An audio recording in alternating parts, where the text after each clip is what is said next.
Hi, I'm Dylan Byers. And I'm Jedd Rosche. And this is On Media.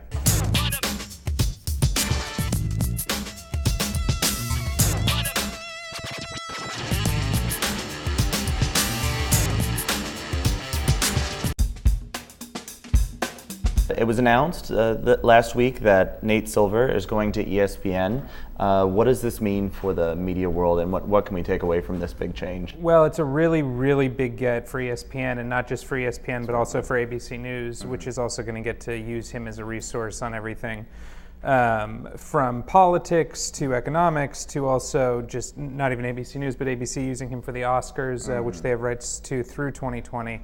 And it's a huge, huge loss to the New York Times. Nate Silver, of course, was an enormous traffic driver for them. I think on Election Day, something like 1 out of every 5 people visiting the site came to his page. He is just an enormous asset, and he has a huge following, as anybody who ever tries to criticize him can find out the hard way. And so really it's you know, what the New York Times is going to have to do is they're going to have to figure out a way to kind of like make up for this loss. And there's not really someone else out there who has the kind of brand or cachet that he does. So I don't know if you reinvent the wheel there, or if you kind of come up with something new, or if you just say, hey, you know what, we're going to take the resources we were putting in there and we're going to dedicate them not to what Nate Silver was doing with 538, but to what we do best, which is just this kind of very straightforward traditional reporting.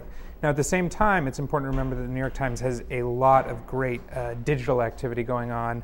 They are really like pushing things forward in terms of the kind of digital journalism they do. Snowfall was the big, the kind of like first swing at that. And my guess is that they will dedicate more and more resources there as time goes on. What started out as a conversation about race turned into a conversation about ratings with Joe Scarborough and Sean Hannity. Can you tell us a little bit about what happened there? Sure. You know, what's going on, it's very interesting. I think when you get talking heads going on the air, they do care about the issues they're talking about, right? But every cable news host who has a platform also cares about ratings. And so Scarborough starts attacking Hannity on some comments he made about Obama's remarks with Trayvon Martin. Or Sean Hannity, I mean, it's straight out of Reefer Madness. I hear he had marijuana in his system. And you know what, you've seen Reefer Madness. You know what happened. Really? Really? In 2013, Sean? Come on. Now, Hannity comes back and completely tries to shame Scarborough. It's not really worth Angela responding to Liberal Joe and his under 400,000 viewers or whatever he has. And he attacks conservatives and is used as a prop by his inside Washington pals to attack conservatives. So I'm not really going to justify that. That was a response. It was not a no comment. It was not a no response. It was designed to go like straight to Scarborough's gut. Now, one thing that's important to remember is that Hannity, too, has kind of had his own rating struggles that he's had to deal with relative to the numbers that he's used to. And it's also important to remember that Scarborough's show wields an incredible amount of influence in Washington and in New York, and that can translate to a different kind of value. And it's a value that the folks at NBC Universal certainly hold near and dear. So anyway, it's one of these kind of many, tiffs between talking heads. I think what makes it so interesting is that it's between two conservatives on very different ends of the conservative spectrum.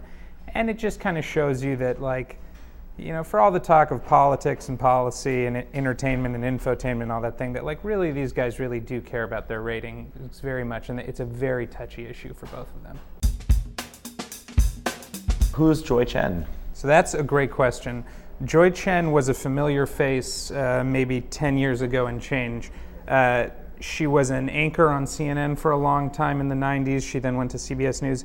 She then kind of disappeared for 5 years, and now she's coming back to be the host of Al Jazeera, America's flagship primetime show. Now, on the one hand, this is great for Al Jazeera because they're bringing somebody with experience in that role. She certainly knows what she's doing. At the same time, you know, you're launching a new 24-hour cable news network. You are trying to make an impression on the market, on viewers. And in order to do that, you'd think you'd tap a kind of higher profile personality. Was there an expectation that they would? Yeah, I mean, I certainly think that with the amount of hype that's coming up, and also you have to think about the amount of money they have coming out of Qatar, that they would have brought on some bigger names. I mean, they can afford those names. And the fact that they haven't been able to bring on those names suggests that maybe people are kind of resistant to the idea or don't really believe that Al Jazeera America is going to take off quite as much as the executives think it's going to take off. I'm Dylan Byers. And I'm Jedd Rosche. And this was On Media. For these and more stories, you can go to my blog at politico.com.